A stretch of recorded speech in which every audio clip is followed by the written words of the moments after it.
Characterisation. Characterisation यानी किरदार का वो स्वभाव, एक मूल स्वभाव जो कठिन कठिन परिस्थितियों में नजर आता है, जो उसे उन परिस्थितियों से में हल ढूंढने की मदद करता है और अपने मंजिल तक ले जाता है। यह होता है कैरेक्टराइजेशन। आज हम कैरेक्टराइजेशन में सबसे पहला उदाहरण लेंगे मदर इंडिया फिल्म के राधा का कैरेक्टर का, जिसे नरगिस जी ने निभाया था। राधा एक अच्छे परिवार की एक अच्छी लड़की है जो एक अच्छे घर में एक नई दुल्हन बन के आई है, और उसका एक बहुत स्ट्रॉन्ग पॉइंट है, वो है कि राधा को स्वाभिमान की जिंदगी पसंद है। उसे मेहनत करने में कोई दिक्कत नहीं है, उसे किसी भी तरीके से किसी भी मोमेंट में सर झुकाना, हारना पसंद नहीं। तो शादी की पहली ही रात वो पड़ोस की औरतें उसके सास के साथ जो खुसुर पुसुर करती हैं, उसे पता चलता है कि खेत घर गिरवी रख के शादी हुई है। देखो चाची, तुम बुरा नहीं मानना, गांव वाले कहते हैं कि सुंदर चाची ने सुखी लाला के पास जमीन रखा के लगन किया है। राधा को इस बात से बुरा लगता है और वो अपने जेवर उतार के उसी रात को अपने पति के हाथ दे देती है और कहती है, इससे सारा कर्जा उतार दीजिएगा। जब वो मना करता है तो शी इज लाइक बहुत एडमेंट होती कि इसे दे दीजिएगा। ले पहन ले। इनको बेच डालो। काहे को बेच डालो? थोड़ा बहुत बोझ हल्का हो जाएगा। फिर कर्जा उतारने के लिए घर के बर्तन, बैल जोड़ी, सब कुछ साहूकार के हाथ दिया जाता है। हाँ नाना, बर्तन ले आओ। रामू, जा अपनी माँ से बोल घर के बर्तन दे इसके माथे पर मारने के लिए।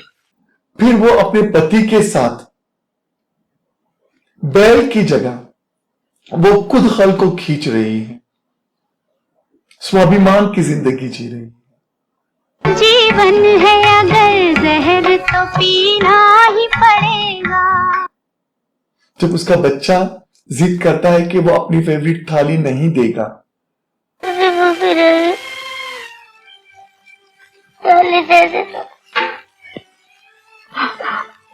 तो बच्चों में भी वो संस्कार डाल रही है। एक आदर्श बहू, एक आदर्श मां, एक आदर्श पत्नी का किरदार निभाती है।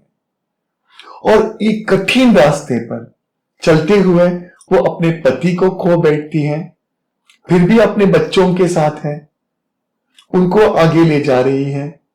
बाढ़ आती है, कठिन से कठिन परिस्थिति आती है, पर राधा ने बचपन से सिर्फ एक ही बात सीखी है कि इज्जत आबरू ही औरत का गहना है, उसे हर हाल में संभाल के रखना होता है।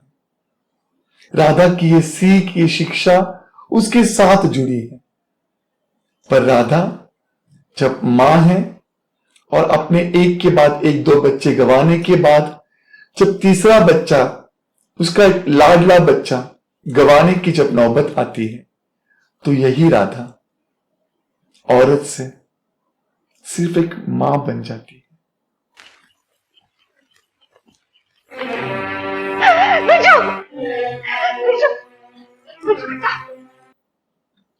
ये राधा अपनी आबरू का सौदा करने निकलती है साहूकार के पास।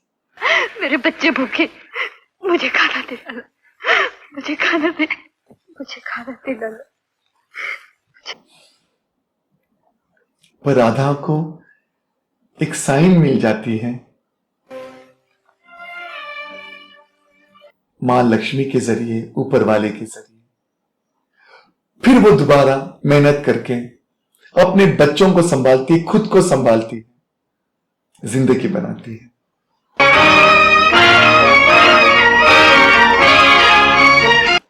उन्हें बड़ा करती है। अब ये जो किरदार है, ये इतना ब्यूटीफुल, इतना स्ट्रॉन्ग कैरेक्टर है क्या हमें इस किरदार को देखने में अच्छा लगता है? It's like larger than life character, लेकिन कैरेक्टराइजेशन में हमेशा एक फेटल फ्लॉ होता है, एक खामी होती है जो इस कैरेक्टर को कभी आदर्श, कभी रियल, कभी एक अलग ही लेवल पे ले जाती है। वैसे ही राधा का जो किरदार है, जिसके लिए आबरू ही सब कुछ है, वो इस कैरेक्टर को, वो एक कैरेक्टर है, उसके लिए एक फेटल फ्लॉ बन जाता है।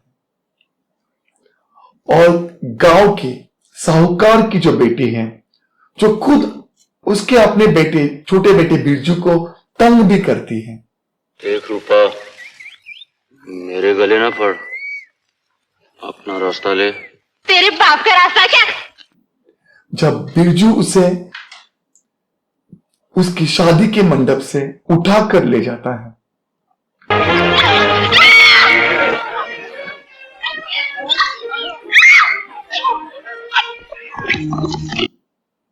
तब यही राधा जिस तरह से खुद की आबरू को उसने सारा जीवन भर बचाए रखा है, जब गांव की बेटी पर, जब गांव की बेटी की आबरू पर आंच आती है, ये राधा अपने बेटे बिरजू के रास्ते में आती है, रोकने की कोशिश करती है, और जब देखती है कि वो नाकामयाब हो रही है, तो दो नाली से अपने खुद के बेटे की जान लेती है। तो आप देख रहे हैं कि कैसे एक कैरेक्टर का, एक कैरेक्टराइजेशन से भी आप एक फिल्म की कहानी लिख सकते हैं। एक किरदार है, लेकिन अगर उस किरदार में, किरदार की जो स्ट्रॉन्ग पॉइंट है, वो अगर उसका एक फेटल फ्लॉ भी बन जाता है, उसका एक नेगेटिव पॉइंट भी अगर बन जाता है, तो कहानी लिखने में और दिलचस्प हो जाती है, कहानी गहरी हो जाती है, और हमें कॉन्स्टेंटली हम उस टेरर में रहते हैं कि अब क्या होगा। हम जब जानते हैं कि नहीं भाई, इसका तो ये पॉइंट है, स्ट्रांग है, लेकिन यही पॉइंट उसके रास्ते में आ सकता है, जो राधा के साथ हुआ, कि खुद की इज्जत बचाने के बाद, बचाए रखने के बाद, उसने गांव की बेटी की इज्जत के लिए अपने खुद के बेटे की जान ली। ये है मदर इंडिया के राधा का कैरेक्टराइजेशन। आई होप कि आप लोगों को ये समझ में आ रहा है, और हम ऐसे ही अलग अलग फिल्मों के कुछ कैरेक्टराइजेशन के बारे में जानेंगे, सीखेंगे, ताकि हमें कैरेक्टर से अपनी कहानी लिखने के लिए आसान हो जाएगा। अगर कोई भी परेशानी होगी, मुझे कमेंट में लिख के भेजिएगा, तो मैं आपके सवालों का जवाब देने की पूरी कोशिश करूंगा।